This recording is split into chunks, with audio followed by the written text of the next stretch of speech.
Footsteps, Chapter 20. On October 23, 1905, Mrs. Eddy sent a telegram to the Secretary of the Christian Science Board of Directors, William B. Johnson, who was in New York City. It read as follows: "Thanks for the telegram. Hand in hand, heart with heart, take step forward, march and hold fire on your leader. God bless you. Lovingly, Mary Baker Eddy." In this telegram, did Mrs. Eddy refer to the fire of malpractice? Did she imply that a member of her own board of directors might be malpracticing on her, and that she wanted him to cease? Mr. Johnson was on important business for the cause when this telegram was sent. Mrs. Eddy sent no idle nor unnecessary words. Then, what was the metaphysical and scientific meaning back of her statement? We learn in Christian Science that our thinking alone is the important thing. Whatever follows from that thinking is but the effect of cause, a shadow made visible by the light shining on an object. If, as a Christian Scientist, you were endeavoring to maintain in your home a spiritual atmosphere of thought, and another in the home whose thought was on a less spiritual level, should show an undue interest or curiosity in what you were trying to do, might you not feel that material thought hindering your spiritual thought from having free and full expression? After students who had been living with Mrs. Eddy left, they could tell what her activities were in the home every hour of the day, since she followed such a strict routine. Thus, if they turned their thought toward Pleasantview after they left, they could enter into the mental activity of Mrs. Eddy's life almost the same as if they still lived in the home. I speak of this because there were times when Mrs. Eddy felt an interference resulting from this ignorant effort to perpetuate the routine of Pleasantview, as if it were responsible for some period of confusion through which her thought might be passing. Hence, she would often write and ask students not to think of her, but to turn their thoughts away from her entirely. Mrs. Eddy went to Pleasantview to escape those activities of the Christian Science organization which weighed so heavily around her neck, because she found it a continual struggle to have what she put forth and knew was right opposed by her own students, who had not the perception to see the wisdom back of her moves. Another reason for her withdrawal was the desire to wean her students from leaning on her demonstration, so that they might learn to lean on principle. In this, she was not as successful as she had hoped she would be. Even today, there are still those who would lean on her demonstration of spiritual wisdom, trying to do what they feel she would have wanted them to do, as if she were still present, instead of recognizing that her only desire was to have her students learn to lean on divine principle as she did. In the church manual, Mrs. Eddy included many bylaws which required the approval of the pastor emeritus. Even though she recognized that her consent could no longer be gained after she had passed from our midst, nevertheless, she definitely left this requirement in many of the bylaws. Understood spiritually, however, this is our assurance that she left the impersonal guidance of the Christ, which is with us always. Hence, Today, Mrs. Eddy's demand upon her faithful followers is that they always go, as she did, to divine wisdom for guidance and consent in matters pertaining to the furthering of this great cause. She realized that unless students were weaned from her demonstration to make their own, they would cease to progress. The Master recognized this point so strongly that he said in John 8:21, "I go my way, and ye shall seek me, and shall die in your sins. Whither I go, ye cannot come."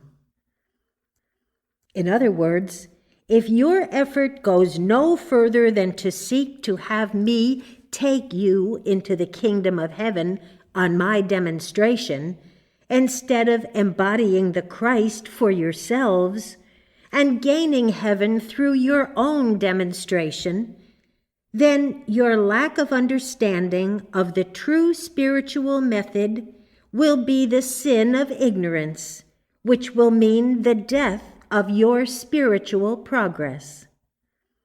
Both the Master and Mrs. Eddy taught that the time must come with every student when the help of another spiritually minded pilgrim must turn into self-help, where the Christ must be lost as something to follow after and gained as something to be embodied. It is a profitless thing to continue to seek the help of another in Christian Science if it is continued beyond the point where wisdom would indicate that one should rely on his own efforts. Every gardener knows that the very glass frame which is necessary to give his plants their start and protection becomes a definite obstruction to the development of the plants beyond a certain stage of growth. They must be transplanted into the open. It might be said that there is a point at which we follow the Christ in another, a point where we catch up with him, and finally a point where we embody him. Jesus called that embodying of the Christ eating his flesh and drinking his blood. It is as if a man weak with hunger were being drawn in a cart by an ox. Finally, he kills the ox and eats his flesh. Then he finds he has gained the strength to pull the cart himself.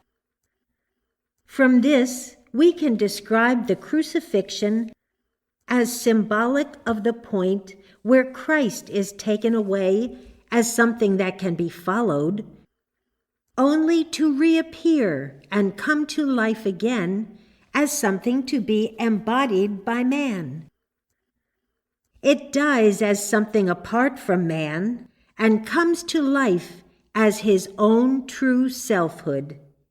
This might be taken as a warning to students of today that if they feel suddenly bereft, as if they no longer received the help they expected from those to whom they have been accustomed to turn, that indicates that the time has come for them to embody the Christ for themselves, which means to recognize within themselves the ever-enlarging spiritual spark.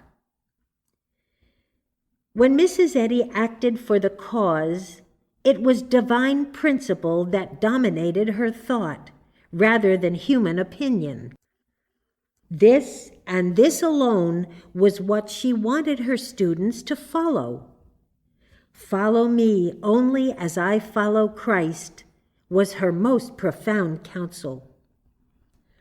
Did our Master wield a mighty divine power and law? Or did the divine power or law wield the Master? This is a more significant question than might appear at first reading. In Science and Health on page 119, we read that man is but the humble servant of the restful mind, though it seems otherwise to finite sense. Surely the divine law was the master of Jesus, and not Jesus the master of divine law.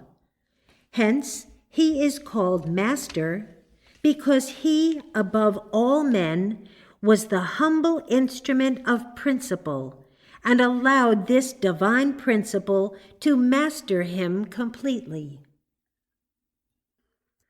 This same truth pertains to our leader and represents the great lesson which she inculcated on her students. To illustrate how complete was her yielding to the mastery of divine love, she said to Lida Fitzpatrick, a student in the home, on March 17th, 1907, "I used to say before going before an audience, 'Now, dear God, here I am, use me. I am absent from the body and present with Thee in consciousness. Love uses me in its own good way. I would lift myself right out of the material sense of self and audience and let God use me.'"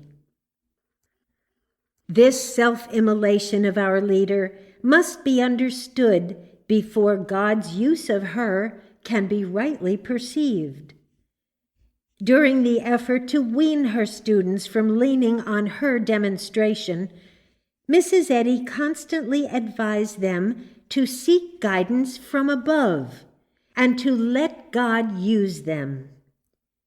When a splendid worker in the field was commissioned to handle some vital matter, and Mrs. Eddy sensed that he was trying to figure out how she would want the thing handled, she would call this malpractice, because she could definitely feel a sense of anxiety and fear, as well as an effort to lean on her demonstration of divine guidance.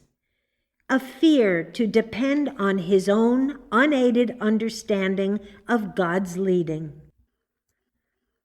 To be sure, Mrs. Eddy did not accuse such a student of deliberately sending out something toward her that he knew was wrong, but she wanted him to realize, when she said, "Hold fire on your leader," that such an attitude of mind as described above would tend to rob her of her mental peace and of her ability to hold up her thought spiritually. Jesus voiced the same thought when he said to Mary, "Touch me not, for I am not yet ascended to my Father." In other words, he had not attained the divine spirit so permanently, but that he could still be reached through the thought of his students. It must be recognized that Mrs. Eddy's gauge of whether her thought was handled by animal magnetism differed from that of many of her students, for they measured the extent to which error was influencing them by how they felt: depressed, sick, in pain, or discouraged. Such was not Mrs. Eddy's standard. She gauged her freedom from mortal belief solely by the clarity of her spiritual thought, by whether she could think of God intelligently, by how real and how near he seemed to her. This is a most important metaphysical point for the advanced student, because the mistake of using one's feelings as a gauge as to whether one is handled by animal magnetism is that in a mental state of exhilaration without an ache or pain, man may be further from God than when he is depressed or is suffering. When he feels badly, he is out of tune with God, to be sure, but he is struggling to get back. But when he is in a state of mental exhilaration, he may be out of tune with God and in tune with that with which he should not be. Yet because he feels well and happy, he is not driven to make the struggle to throw off the domination of the enemy of God. Thus, we deduce that Mrs. Eddy had more to contend with from ignorant malpractice than she did from malicious, and that her telegram was a protest against loving malpractice, if one can express it that way. The board of directors represented the most spiritually active thought in the field. Hence, Mrs. Eddy's rebuke was not personal, but a general warning that was illustrative of her desire that none of the students permit their thought to come back to her continually for guidance, and thus add to her burden. Students feared Mrs. Eddy's criticism, just as they do that of the board of directors today. Hence, they endeavored to follow what they thought Mrs. Eddy wanted, rather than what they had demonstrated that God wanted them to follow, when in reality, with Mrs. Eddy, these two would always coincide. We know that today, as yesterday, such criticism is given in the most loving way, and is intended only to bless and to be constructive. Therefore, why be afraid of it? There were students who acted as if Mrs. Eddy's criticisms were a death blow to all their hopes. Why should we not take as our working basis this statement? Now I am going to endeavor to do the best I can, and I pray God that there will be somebody with enough love and alertness to point out to me the wrong steps I may take at times in my effort to progress spiritually. Pride prompts human thought to endeavor to erect a barrier against criticism. If the field had listened more understandingly to Mrs. Eddy's criticisms when she was with us, they might have collected more oil for their lamps to sustain their light now that she is gone. I must repeat that in this telegram, Mrs. Eddy had no intention of accusing Mr. Johnson of malpracticing on her intentionally. She wanted him to appreciate that, although he was absent from her, he was at the same time sending his thought back to her, seeking help, and that this process of mental dependence upon her might cause her to go through the same experience of anxiety as if she had been in New York personally, burdened with the same problem. Hence, if in being absent from her in body, he should still be present with her in thought, that would not spare her one bit. Furthermore, to spare her was part of his responsibility. This represents a difficult point in Mrs. Eddy's history, because if these splendid workers looked within their hearts to detect evidence of malpracticing on their leader, they would have found only love. But if it was a love that leaned, a love that constantly depended on Mrs. Eddy's demonstration rather than on their own, then it constituted a malpractice that Mrs. Eddy needed to rebuke for the sake of their spiritual growth, as well as her own freedom. The letters that Mrs. Eddy sent to those who had left Pleasantview, instructing them to keep their thought away from the home and not to think of her, showed that she considered this a form of malpractice. When the students left, she wanted them to leave mentally as well as bodily. Why? There are several scientific points involved, but among them is the fact that Mrs. Eddy was able to guide spiritually the mental efforts of those in the home. This enabled them to pursue their mental ministrations in the way that would be most helpful to her and the cause. Let us suppose, however, that those students, after leaving, should continue the same work for Mrs. Eddy that they did under her direction while with her. Even though that work was done with a sincere love and a right motive, it might prove to be a definite interference.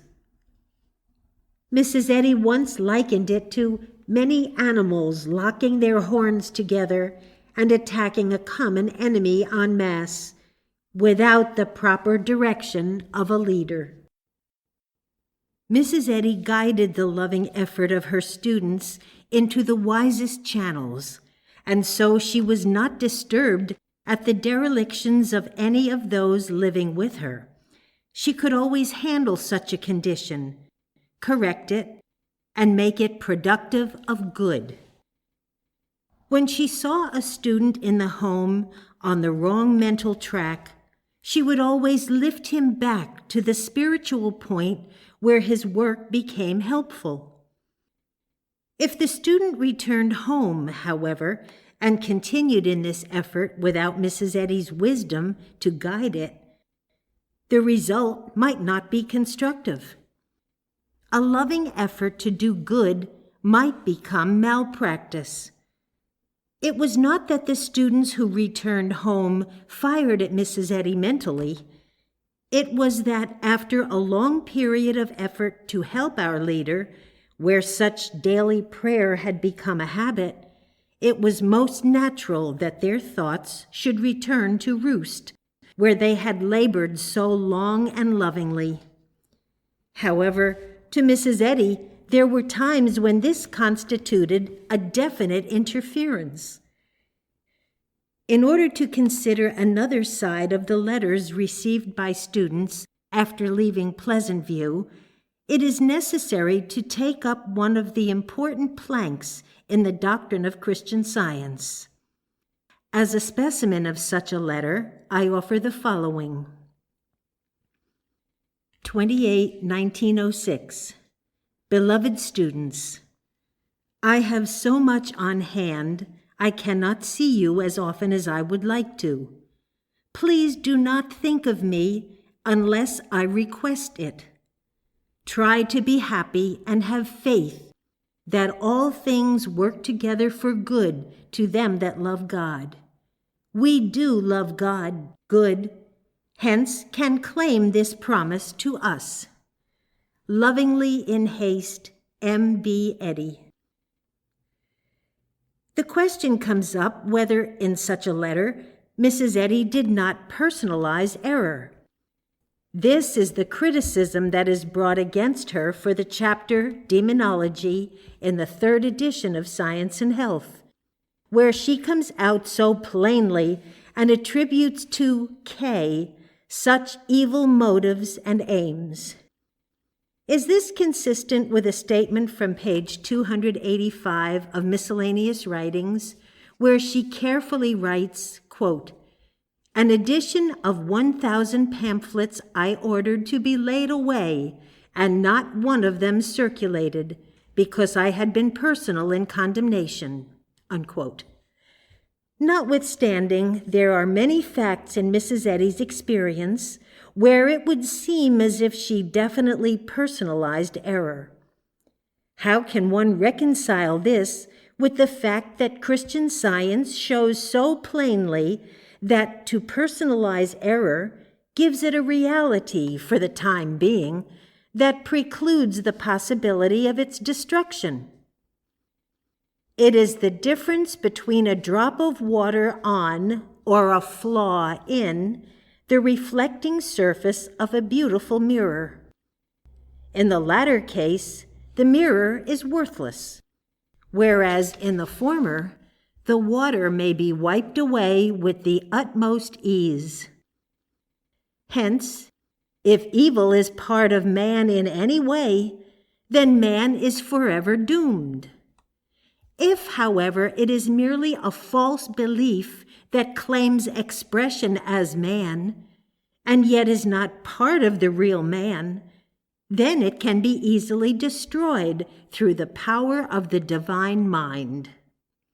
Mrs. Eddy writes, Ibid, page 310, quote, "To impersonalize scientifically the material sense of existence, rather than cling to personality, is the lesson of today." Unquote. As a matter of fact, if a critic is going to accuse Mrs. Eddy of inconsistency, saying that she taught the impersonalization of error in theory, but personalized it in practice, then by the same token, that critic must include the master in this category, because he plainly called Herod a fox and Judas a devil. For the master to speak thus was apparently to designate man as a source of evil instead of a channel for it. This criticism would apply to Mrs. Eddy when she designated any of her students as a source of interference to her. Nevertheless, it is possible to identify error through its mouthpiece without personalizing it. The master could recognize the animal qualities that Herod and Judas were expressing, and yet not come down from his high mental standpoint of recognizing their real selfhood as the perfect child of God. So our leader could scientifically detect the channel through which error was being expressed, and yet not personalize error. Mrs. Eddy was a pioneer in the discovery of the nature and sources of the devil that keeps mortal man in bondage. Many of the spiritual facts which are well known to the Christian scientist today, and which seem so simple, cost Mrs. Eddy years of arduous search and prayer.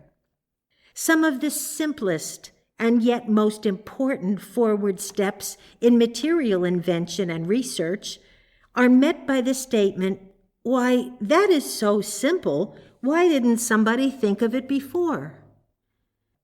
Such a discovery might be the fulfillment of years of research. Edison experimented with several thousand different materials before he hit on one that would light his incandescent lamp. A carbonized, twisted cotton thread was the ultimate solution. How simple, how profound.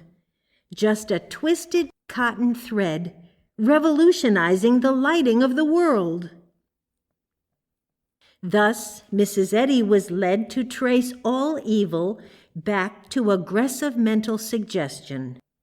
She named it animal magnetism, and showed it to be merely false belief, or man hypnotized into accepting a false estimate of God, and hence of himself, and reading this into everything. How simple, how profound. The discovery of Mary Baker Eddy that all evil is mesmerism or false belief, destined to revolutionize the whole world's method of eliminating the falsity that attempts to separate man from his heavenly Father. Yet no one will ever know what this discovery cost our leader. The simple doctrine of impersonalizing evil, in reducing it to nothingness, just as one separates the parasite from the oak tree and thus destroys it by cutting it off from that upon which it lives and draws its life, is so well known to the Christian scientist today that it seems impossible that even after Mrs. Eddy discovered this fact, she should have ever made error personal. Why did she do it? Why does a man lose his way through the woods after he has climbed a tree and seen his objective? Because he is blazing a new trail and going over unfamiliar ground.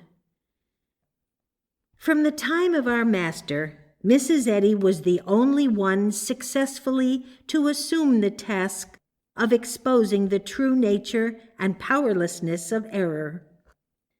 Her first steps in this task involved attacking its surface manifestations. Then, through suffering and prayer, she began to work deeper and deeper until finally she reached cause. If one reduced Mrs. Eddy's experiences to what she revealed and laid forth in her book of instruction, Science and Health with Key to the Scriptures, one would never assert that Mrs. Eddy ever personalized error or made a reality of it after she gained her revelation. Mrs. Eddy knew that evil was not personal, and that to see it as impersonal gave one spiritual power over it and the ability to eliminate it.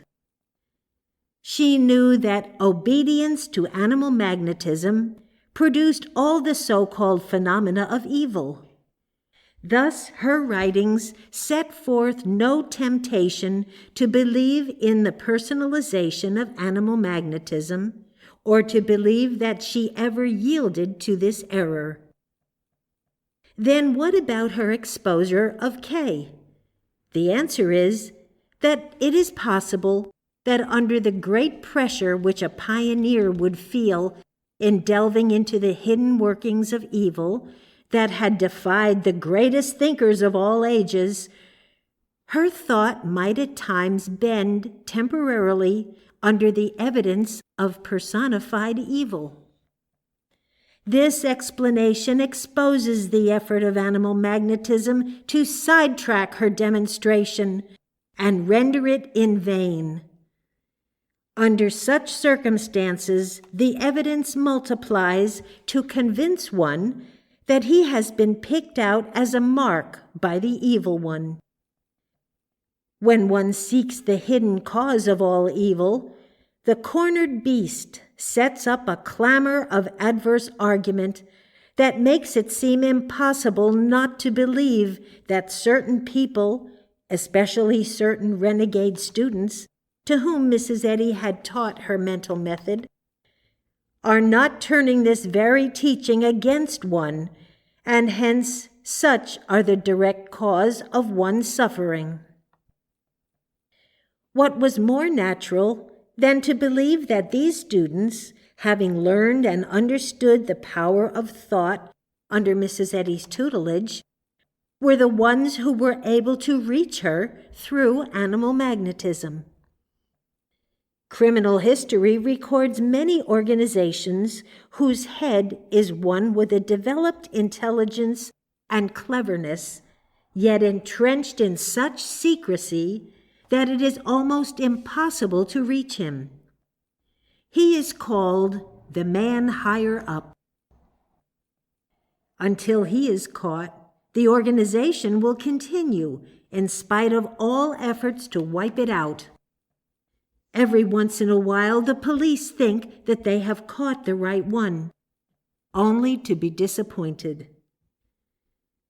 Mrs. Eddy was endeavoring to find the man higher up, meaning the cause of the evil that held the world in suffering. Was it in God? Was it a devil that existed in spite of God? Was it in man? Her thoughts searched and searched. She did her utmost to clarify her spiritual vision through purification and prayer in order that she might come into the secret and unfold the metaphysical mystery of error, its hidden paths, purpose, and fruits. Miscellany, page 223. Her thought ranged the world. It compassed spiritualism, theosophy, astrology, materia medica, scholastic theology. What she finally discovered seems almost too simple to us today to have required such consecration and persistence. Yet the world still quarrels over her contention that mortal belief is an impersonal claim, unreal, and yet believed in. Was it not natural that Mrs. Eddy should have sought for the cause of evil in a malicious motive, animating either certain individuals or groups? Is it strange that at first she personalized it to some extent? If all evil can be analyzed in terms of mesmerism, the human thought demands to know who does the hypnotizing. If man has been under the spell of false belief since Adam, what existed before Adam to put him under the spell if it were not God? According to Christian Science, we have God, man, and false belief. God could not create false belief. Then where did it come from? This was the great question. And when you realize Mrs. Eddy's effort to uncover the most important phases of evil that keep man out of heaven or keep heaven out of man, there is no surprise in realizing that Mrs. Eddy required spiritual growth herself before she fully recognized the impersonal nature of evil in her practice. It takes much spiritual growth before one can understand how impersonal evil can result in a personal attack.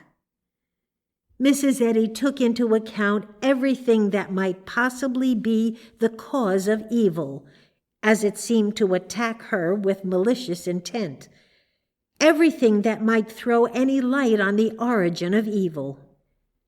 She traced it all back to animal magnetism.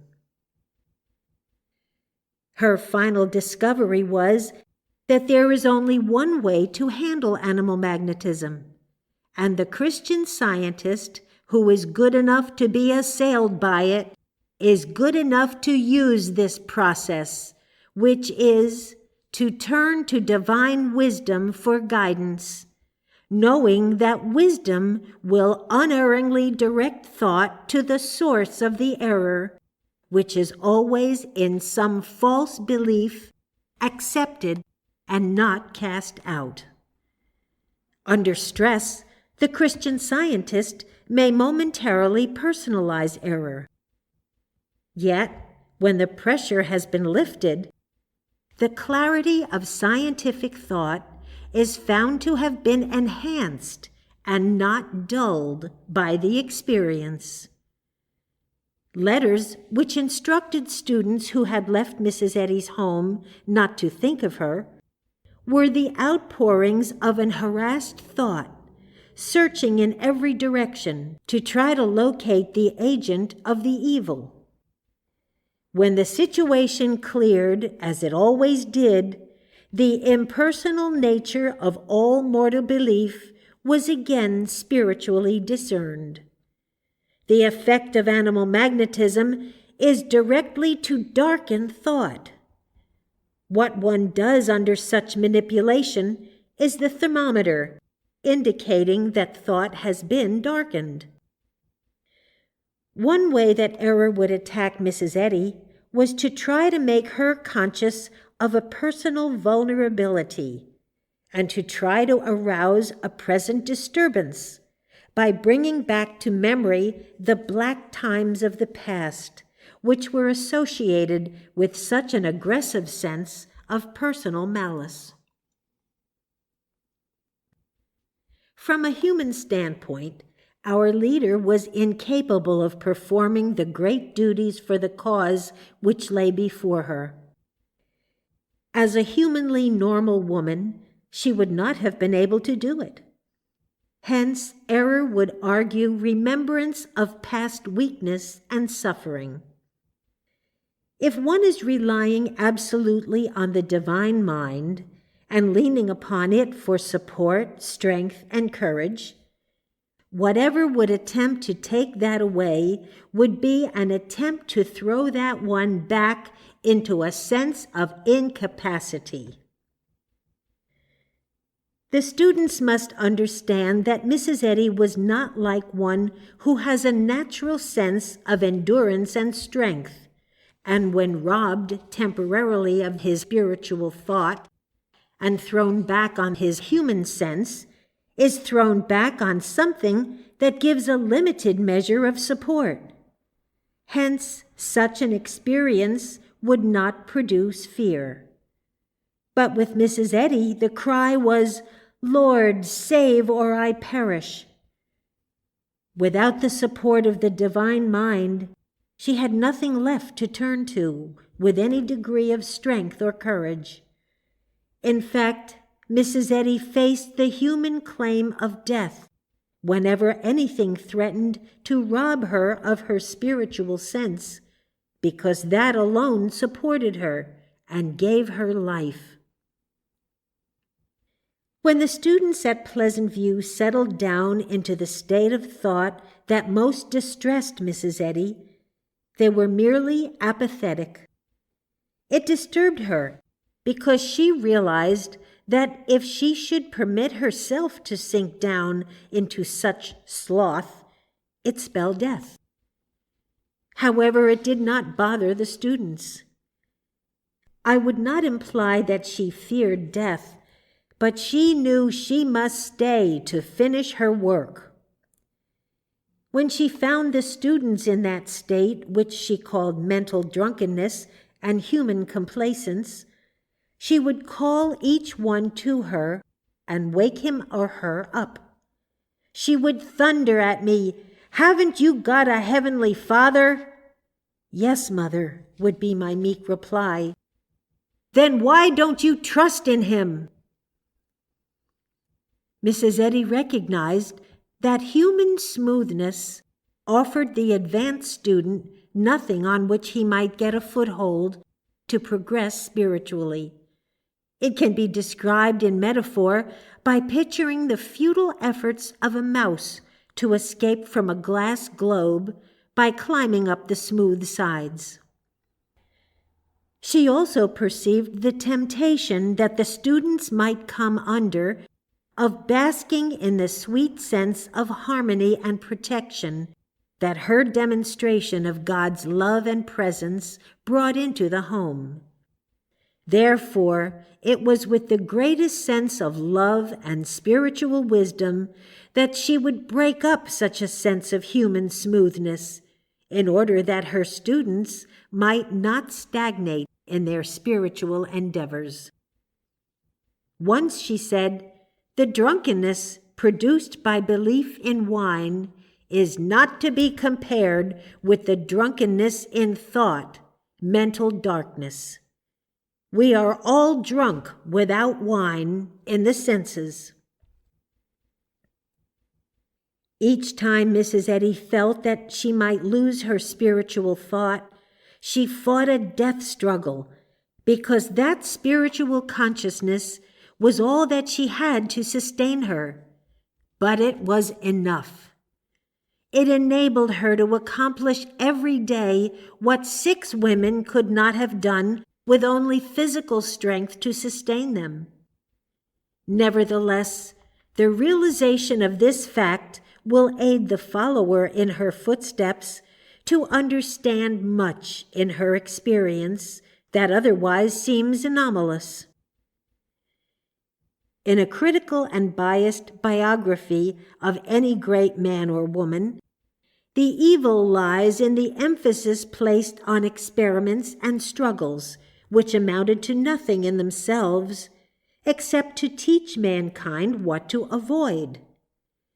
What if Mrs. Eddy did have struggles and did write to students not to think of her? Her veritable teachings are to be found in her published writings, and she adhered to and lived up to them to the best of her ability.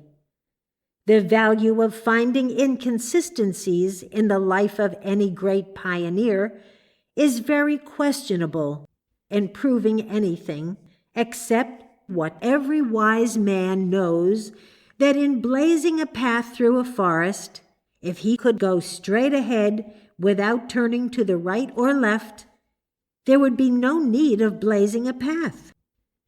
The very need of such a road costs him his struggle. Mrs. Eddy would not have been needed as the revelator to this age if she could have gone straight through the mists of mortality without making a mistake. The critic may discover some of the wrong turns Mrs. Eddy made and emphasize them sufficiently to cause some unwatchful ones to turn away from the path she eventually took. But the only thing such an effort proves is that the critic is an obstructionist and an enemy of truth. Any attempt to criticize Mrs. Eddy's experience from the human standpoint of good is bound to cause misunderstanding. Accomplishment alone enables footsteps to be judged correctly. The most unselfish and devoted effort to live a life of human good never yet has made the things of God real to mankind. How grateful we are that Mrs. Eddy left us this important admonition: follow me only as I follow Christ. For in this statement, she revealed to us that which unfolds an understandable process whereby all can be taught of God. Then, in order to turn thought away from the worthless side of her human experience, she advised this scientific analysis so we might follow that part of her experience, and that alone, where she embodied and practiced the Christ wisdom and truth. Mrs. Eddy laid down scientific spiritual teachings. Then she advised us to adopt these teachings, provided we could recognize in her life the practical adaptation of these teachings as reflecting and demonstrating the Christ, or wisdom, truth, and love. This thought also carries the necessity to discard every part of her human experience which was not the exemplification of her revelation. Biographers of Mrs. Eddy's life may attempt to portray the worthless side of her experience, worthless as a guide to those in the mire of mortal belief, and having no value from the standpoint of scientific demonstration. But such efforts will always do more harm than good, and feed in the minds of students a human attitude toward Mrs. Eddy, which should be starved into extinction.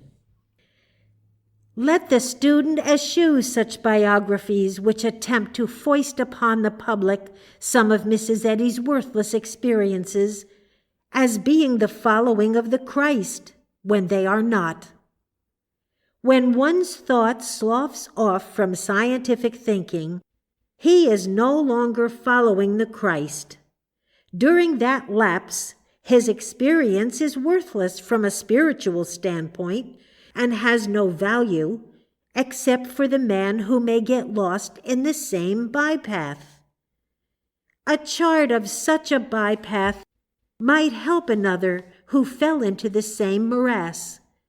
But once back on the right path, to follow that chart would mean to follow a mistaken sense of the Christ.